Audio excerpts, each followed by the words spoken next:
वेदों की जागृत करे, धरती को सुंदर करे, मनुष्य में कल्याण करे। ऋग्वेद परमात्मा की वाणी। स्वर्म जक्ष रुद्रिभिरग्नि वसुभिः स्वज स्वाहा।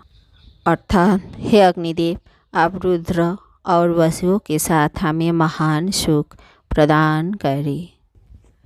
यस्य शर्मण्युपविश्वजनस एवस्तस्तु सुमतिः भिक्ष्यमाणः वारमारदस्योरग्निः शाश्वतपितृरूपस्थ्याम्। अर्थात समस्त मनुष्य सुख के लिए, जिनकी कृपा पाने के लिए हवियों के साथ उपस्थित होते हैं, वही अग्निदेव पितृ मातृतुल्य आकाश और पृथ्वी के बीच स्थित अंतरिक्ष में आए हैं।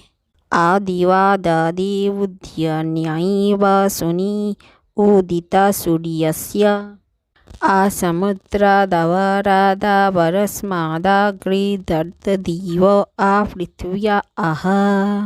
अर्थात अग्निदेव सूर्यदेव के उदय होने पर अंतरिक्ष के अंधकार को हर लेते हैं। अग्निदेव अंतरिक्ष का अंधकार ग्रहण करते हैं। वे आकाश और पृथ्वी से अंधकार समाप्त करते हैं।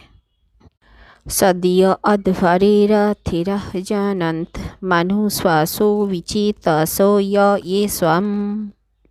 अर्थात विद्वान लोग यज्ञ में अग्निदेव को उत्पन्न करते हैं।